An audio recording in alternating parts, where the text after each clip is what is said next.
Welcome to Hard Talk. I'm Stephen Sacker. After 3 years of fighting, 10,000 dead and hundreds of thousands displaced, is it time for Ukraine's leaders to acknowledge they are in a war they cannot win?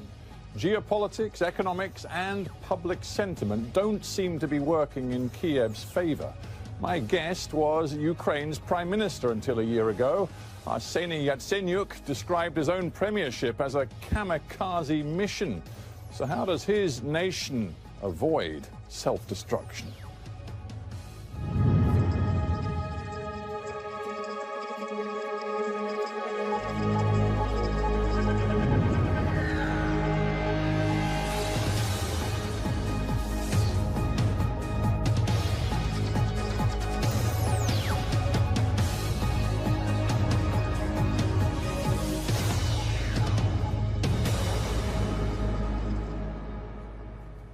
Arseni Yacenyuk, welcome to Hard Talk. Thanks for having me, Stephen. Seems Ukraine's crisis has lurched into a new level of emergency in recent days with a blockade which has been imposed by people who are actually nominally supportive of Ukraine's government, a blockade which is restricting all trade between the eastern breakaway regions and the rest of the country. Why is this happening? The reason is very clear. Under the Minsk deal, Russians had to launch a full-fledged ceasefire on the ground, to pull back its forces and to pave the way for the political solution. What's really happening? They are still constantly shelling Ukrainian, both military and civilians. The death toll is rising. And people, they want to show their strong will to get Ukrainian territory back on the one hand, and on the other hand, to attract attention to the Ukrainian case. Right, well, you say people want to show their strong will. What they're actually doing, it seems to me, is an act of self-destruction, because in putting this blockade on what they call the blood trade between the Kiev government and the breakaway regions, they're in effect killing the Ukrainian economy. So let me split people from the politicians. Some politicians try to misuse this situation for their own political gains. That's true. Well, Yulia Tymoshenko, for example, one of the most prominent politicians in your country, a woman that you've had dealings with for many, many years, she supports those activists engaged in the blockade. And as I say, this blockade, if it continues, according to your own Prime Minister, is going to create an emergency in your country, which he says in the very near term will cost 300,000 jobs in your factories, your manufacturing plants, because you won't have coal for your power stations, you won't have steel for your factories. So the government passed the resolution a day before yesterday, which is to impose the restrictions on trade with so-called self-proclaimed republics, except humanitarian aid, medicine, and so-called critical import, the stuff that goes to Ukraine and outside Ukraine in order to extract the coal and in order to supply iron ore to the Ukrainian companies. When I was in the government, this was practically the similar decision. So we never paid any penny to so-called self-proclaimed republics. All legal entities were registered in Ukraine, they paid taxes in Ukraine, and we paid wages and salaries in Ukraine. So once again, going back to the issue you just raised, some politicians want to misuse this and to play on the blood. Yeah, what we have, and you're accepting it in your answer really, are massive cracks emerging within that part of Ukraine which is loyal to the Kiev government. You know, we've got Tymoshenko, we've got people like Mikhail Saakashvili and many other prominent figures who are saying that President Poroshenko has got this wrong and the blockade is the only and the right thing to do. So the uneasy coalition of political forces that's backing the Kiev government is breaking down. Let me be very blunt. You labeled them as prominent politicians. I will say that we have a lot of lunatics in our politics too. And they don't care about the country. They don't care about the future. They don't care about the people. They care about their polls. You're calling Yulia Tymoshenko right now, her political party is around 20% in the polls, whereas your political party is at 2% in the polls. You're calling her a lunatic, are you? I am calling those who are against my country lunatics, and not only lunatics, even worse. I won't use these kind of words. Going back to the polls, Well, it's not 20%, it's definitely less, but look at the populist movements in the European Union. All populists try to gain the ground because they talk to the people what people want to listen to. They will never deliver their promises. You worried that populism and nationalism are taking Ukrainian politics in a very dangerous direction? Well, I am concerned that populists and demagogues, they take over the political stage in the entire world, including Ukraine. They want to take the stage. That raises a more global issue because Donald Trump is in power in Washington. You've just talked about populism. Would you acknowledge that Donald Trump's presidency represents a new and profound problem for you and the people in the governing elite in Kiev today? You know what is the difference, for example, between my country and the United States? The US still have very strong democratic institutions. We need some time to build up a very strong and durable democratic institutions too. Whether I am concerned about the new US administration, after the Munich conference, which you and I participated in, Vice President Pence, Rex Tillerson, General Mattis, they were very vocal and they were very strong in their support of Ukraine. So the way I see it, they follow the policy of the previous administration. The only question we have, whether they speak for themselves or they speak for President Trump. I do believe... That's a very, very big question. And what we know from President Trump, despite his latest State of the Union speech in when he committed fully to NATO... Well, it was perfect. It was perfect. Well, fine. One set of words from the President of the United States. Different sets of words in the last year have included professed admiration for Vladimir Putin, have included his willingness to consider a deal over sanctions with Vladimir Putin, have also considered his feeling that the people of Crimea appear to want to be with Russia, not with Ukraine. That is the President of the United States that you're going to have to deal with. He has changed his mind. Look at his Twitter. The last tweet he posted on Ukraine was that Crimea was illegally annexed by Russia. So he recognized that Crimea was illegally annexed by the Russian Federation. And this is the good move. The truth is, you have no idea what's in Mr. Trump's mind. Do you have any kind of idea? No, I do not. But for you, that uncertainty is deeply dangerous. Okay, I'm going to tell you something. But I know who can have the idea or who can get the ear of the new US president.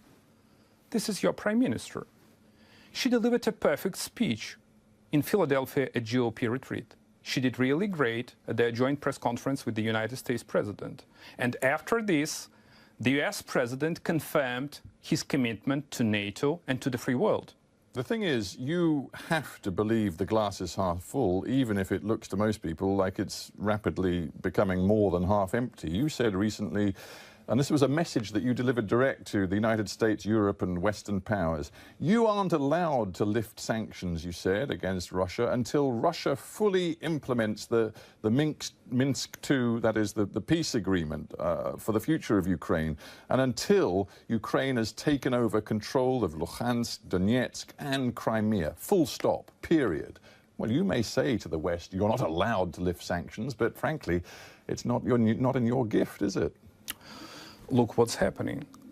A few months ago, I was really concerned that Russia could win this fight in terms of lifting sanctions. But as for today, what we see, no one is considering an option to lift the sanctions. Sanctions will be in place. And this is a big win.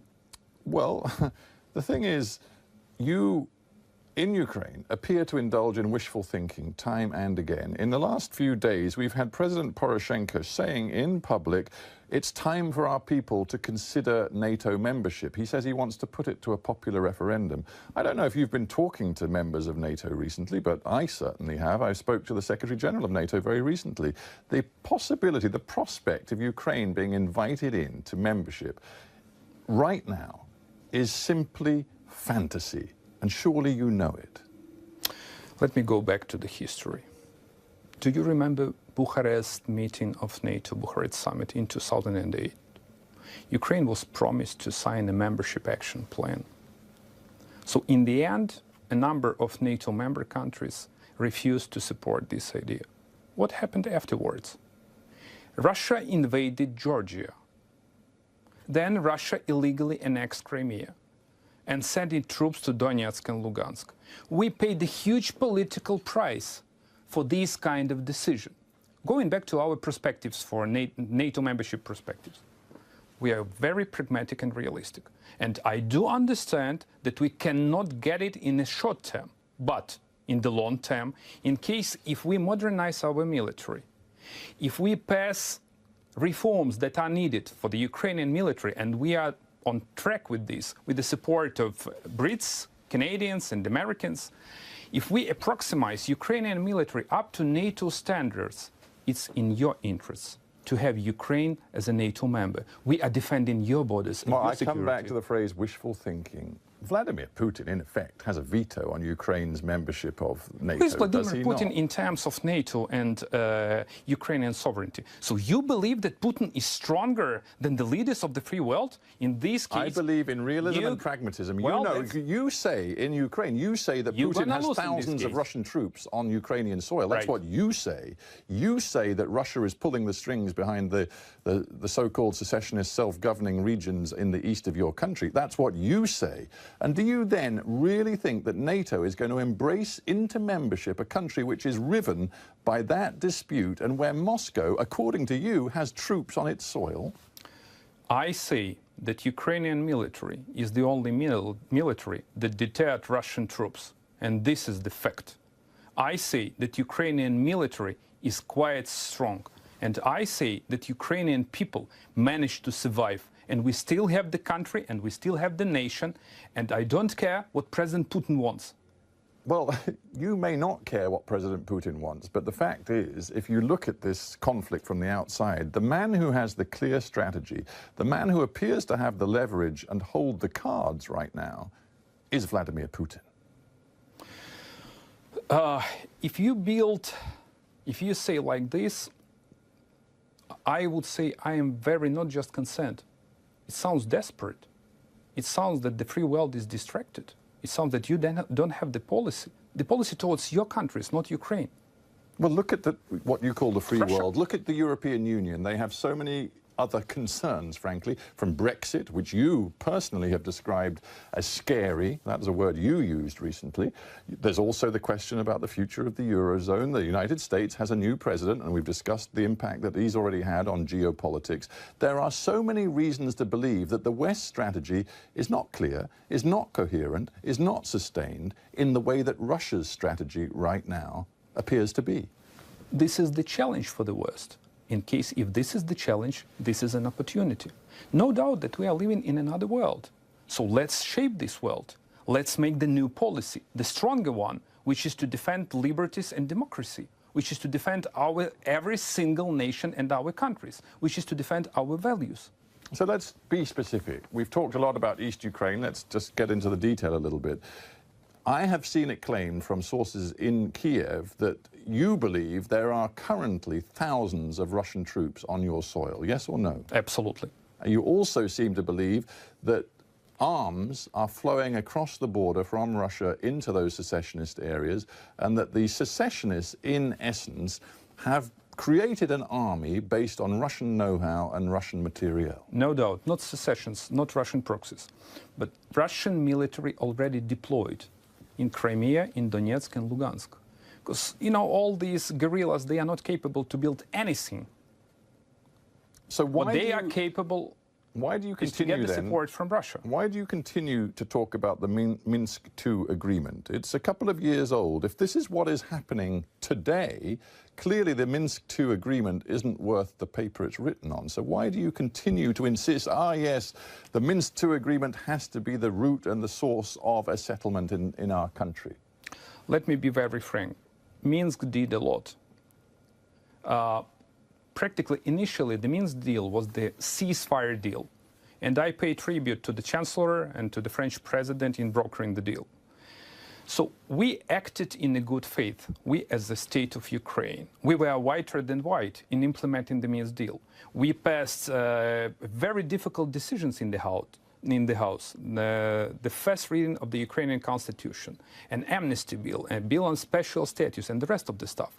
So we wanted to show to the entire world that we are ready for the political solution. Well, with respect, that's not strictly true, is it? Point 11, as I understand it, of the Minsk II deal states that Ukraine must change its constitution to assign the separatist territories a special status. Now, those constitutional changes require a two-thirds majority in the Ukrainian parliament, and there is not a possibility on earth that that is going to happen.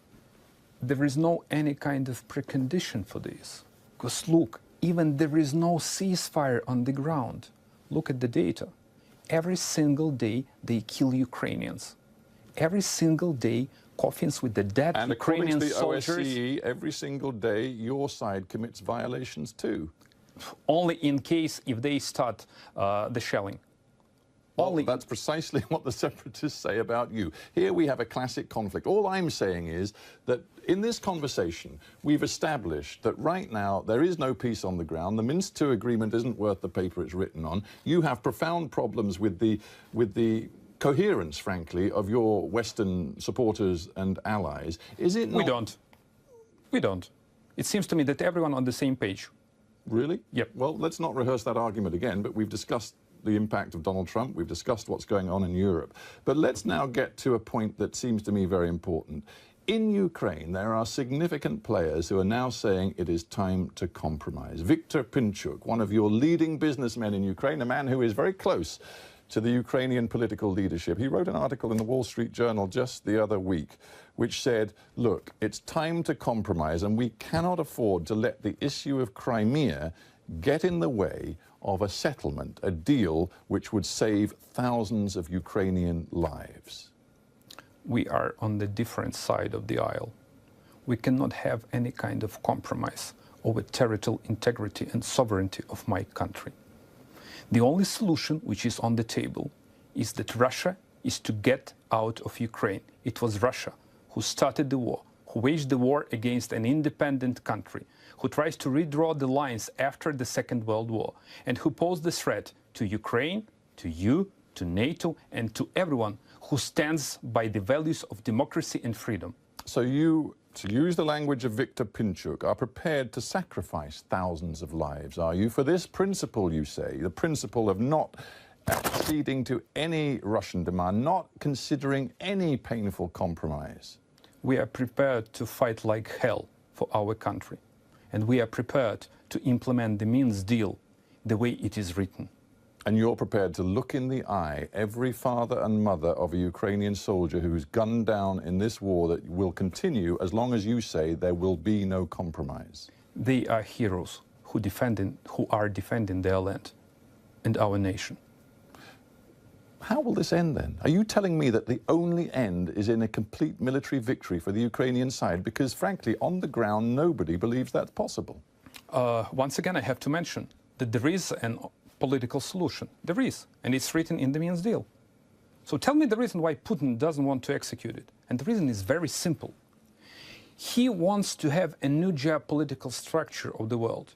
The guy wants to run the world, or at least part of the world. He wants to restore a sphere of influences. He wants to grab Ukraine. This is the truth. I said a little while ago that many people believe Putin holds the cards and has the leverage right now. One of the reasons people believe that is that the Ukrainian government is fundamentally weakened by endemic corruption and poor governance. You have had now 3 years to try and sort this out. You were the Prime Minister for a substantial chunk of that time, up until last year, and all of you in the leadership have signally failed to tackle this problem of corruption. If I may, just to present you the facts, okay? No more emotions. So the biggest corruption was in the energy sector of Ukraine. You know that there were a number of corrupted deals between Ukrainian state-owned enterprise Naftogaz, which is oil and gas company, and Russian Gazprom. As a prime minister, I eliminated all these tarnished and corrupted under-the-table deals. The guy, Mr. Firtash, who is under FBI investigation, so he was eradicated and eliminated from the gas sector. My government took over the assets from Ukrainian tycoons. We increased taxes And in this case, we hampered the position of Ukrainian tycoons. There is no more political representation of Ukrainian oligarchs in Ukrainian House. So we achieved a lot. Did you really believe all that? Yeah, I do. Well, because the Ukrainian people don't. Number one, they got rid of you, and at the time of your resignation, after the president said he had no confidence in your government anymore, pretty much a year ago, the Ukrainian people had you at 2% approval rating, and many Ukrainians looked at the company you personally kept and saw you as part of the problem, certainly not part of the solution. There is another part of this. No, there is another truth, I would say, or truth as it is. A huge mudslinging campaign was launched against my government by all these tycoons that I already mentioned. Yeah, it wasn't just mud, though, was it? I mean, you had some allies, some of your closest friends, like Mr. Martynenko, who is now under investigation for accepting a $30 million bribe through a Czech company when he was involved with the Ukrainian nuclear industry. You kept some pretty dodgy company, didn't you? And for the first time in the history of Ukrainian House, he voluntarily was stripped of the mandate of the member of House. And there is ongoing investigation and no indictment in 15 months. We don't know whether he's guilty or not. He denies the charges. But what I put to you is that on a whole host of different examples, you and people around you appeared to be far too close to the oligarchs, as you call them, that still are the most prominent players in Ukraine's business political elite. For example, Mr. Lutsenko, the head of the president's faction in the parliament, said this in April 2016 as you left. He said the problem with Mr. Yacenyuk was he couldn't abandon the former practice of consulting the oligarchs before making his decisions. I have to refer to mudslinging campaign. Look, we are frenemies with my president, so let me keep silence on this particular issue. But you just mentioned my low approval rating. Could you imagine what's going to happen with your government in case if your government is to pass 4 austerity packages? Nobody's saying it's easy, but the bottom line is Transparency International today, not 2 years ago, but today have Ukraine at 131, place 131 in the world's most corrupt nations. Now, that's at the wrong end of the scale, not the right end. You are, according to them, the worst, most corrupt nation in all of Europe. Where we succeeded. We eliminated this massive corruption. But if you ask me whether corruption exists in my country, yes, it still exists, and it exists not only in Ukraine, it exists in other parts. For that reason... And the system and the network have clearly overwhelmed you and overwhelmed the capacity of all other political leaders in your country today to beat it. For that particular reason, we established a National Anti-Corruption Agency, National Anti-Corruption Bureau, and the House passed the bill, which is introduced by my government, of so-called electronic declarations. I wish your politicians will feel the same kind of tax disclosure, asset disclosure declarations as Ukrainian high-profile officials. What are you worth, as you've had to declare your assets? I started to declare my assets from the year 2001, and you can easily check it online. What are you worth? More or less $1 million US. I was the banker, I was the lawyer, I worked in the private sector for 10 years.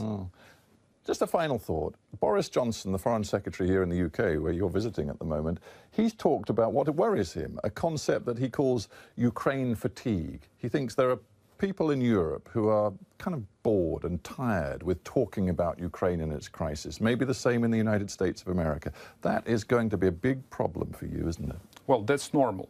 People get tired of unresolved issues, but we can't be tired in fighting for our principles and values. Arseний Yaценюk, thank you for being on HARDtalk. Thank you.